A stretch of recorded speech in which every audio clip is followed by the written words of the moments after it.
And welcome to Backstage. I'm your host, Mr. Magic. And so lovely to have you guys watching this again here on Channel 82. And this year, this season 6, you all, we've got some great guests lined up for you. And starting off with this gentleman to my right, goes by the name of MikeDMan. And we're going to find out about this gentleman. So Mike, welcome to Backstage. Yes, it's a pleasure to be here. All right, so let's get straight to it, Mike. They tell me, from what I've heard, you are, I guess, considered an underground rapper. Underground. Actually, I'm breaking into being more mainstream. Okay, all right. So all right. So tell me something. You're underground, breaking into mainstream. The path that you are taking right now. What is the struggle to get to that mainstream? I'll say, like, getting to like the people, like the studios, like I say, quality studios, getting the right music people, learning the music business. That's the main thing right there, learning the music business. Okay. Because like, I can make music, put out music videos, people will know me, but it's like, that's fun.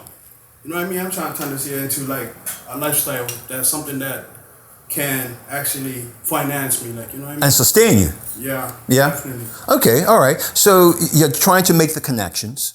You know, you're trying to get recognized, Yeah. and also trying to meet the right people, the right networking to get yourself going.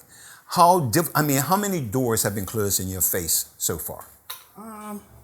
I mean, I'm not looking for a specific number, but there has been a few, I'm sure. A few. I had I reached out to some people to do like collaborations with some artists in Bermuda where nobody in Bermuda I could say is really actually have made it. Like, you know what I mean? So some artists I reached out to, they're saying, "Oh, I'm a clown. I can't rap and stuff like that." Okay. So I'm like, I actually kind of, if you come at me like that, there, I'm gonna expose you.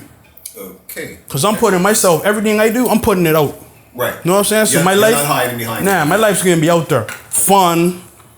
Where people, when I first came out, people probably just thought I was a joke about it. Okay. They don't know I came out fun, but I'm serious at the same time. That's like anybody in life.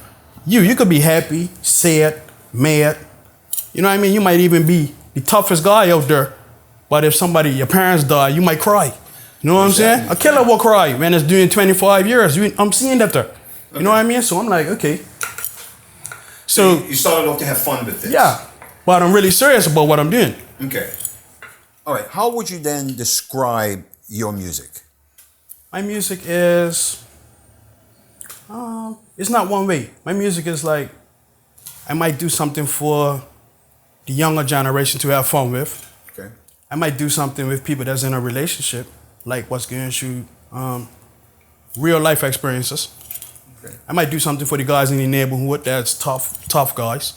You know what I mean? But so you're versatile in what you can produce. Yes, definitely. Okay, so getting into that mainstream with all these different angles that you're working at, one of them is going to sync up eventually, is what you're trying to say. Definitely. Okay, so let's say, for example, you then make a hit with something that could be beneficial to the young people coming up.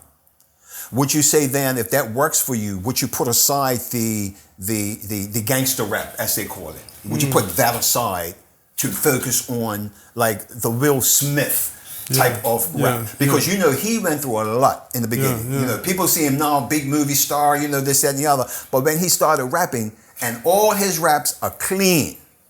People downed him because he wasn't coming hardcore. He wasn't, he wasn't doing the East Coast, West Coast thing, So I'm by no means, folks, am I comparing this gentleman to Will Smith. Just on the style that he chose to follow, the path he chose to follow, which made it work for him. So right now you're trying to find that path. So are you waiting for the one segment to click and say, that's where I'm going? Or are you just going to stay within that area of doing the hardcore rap, doing the fun rap for kids, doing the relationship music, Because in this day and age, in this time, this pandemic that's going on, it's hard for entertainers to be out there so people can hear what's going on. So what direction would you feel more comfortable going? I actually am going to do that at the moment. Okay. Like, Like recently, I must have made a comment. So somebody made a diss track about me, and then they had a song that was like basically the choice who they feel like is Bermuda's best artist or whatever. Right. So I'm saying, okay, I'm for like the last 2 years, I got my name to get out there, like, you know what I mean. But people have been seeing how hard I can go, like, you know what I mean. Okay. So basically, it's like I came out as fun. Got you. So it's kind of like hard to go from fun for people to take you serious if they already look at you as fun, like, you know what I mean. Yeah. So you got to make a name for yourself somewhere along the way. Yeah. You know, and listen, everyone's going to get talked about. Yeah, I don't know if you've ever heard the phrase before, but they talked about Jesus. So what chance do we stand? Yeah, still talking about stuff. You know what I'm saying? Still talking. Exactly. Yeah. Somebody behind the scenes is going to say something negative. You can't have it all positive. No one has gone through this life unscathed without somebody somewhere in line talking about it. Especially if you're good at what you do. Well, then we can say jealousy can come into play in that area, Yeah. and people can be envious of what's going on. But it's a success story that's got to come out of this. Yes. And I say that because I got to ask you: do you see yourself in, I don't know, let's say 4 or 5 years? Give it a number. Making this a full-time career? Because I don't know if you all know what he does prior to music, but look at this here. See this? This is my second barber. Taking nothing away from my cousin Rick, who he happily works with. Same barbershop, Rick's barbershop. Yeah. It's the man that did me up. And you're doing that because, as I like to say, that pays the bills. Yes. But you want something that's going to sustain you with something that you love. So can you see yourself doing that in a 5-year plan? As a 5-year plan? I'm actually working towards it. I'm trying, like what I said, I mentioned earlier, in the music business. So I'm going to try to study it a little more, get into it more, know like how to get my stuff in a system where I can sell it. Yeah, you know what I mean? Well, you got to get I want to say registered. Register, yeah, Right. definitely. You get registered, and there are people that you got different companies that you can work with. Yes. And I know of a couple of people in the industry that have chosen like this way to do it, and it's working out for them. Yeah. Slowly, but it's working out for them. And then others that are trying to push it themselves, being independent. Yeah. So right now, you're looking for that company sort of job, to get your music out there. I'm actually trying to build my name first. At least build my name, build my own brand. So if somebody ever watches me or sees me or is interested in me, at least I have something to show for myself, like, Yeah, to show them that at least this I'm a is little what's valuable as well, I got you. Okay. Yeah, so. All right. So speaking of your brand, Yeah. and this is something we're going to talk to about when we come back out of break. We're going to talk to MikeDMan. And it's a letter MikeDMan.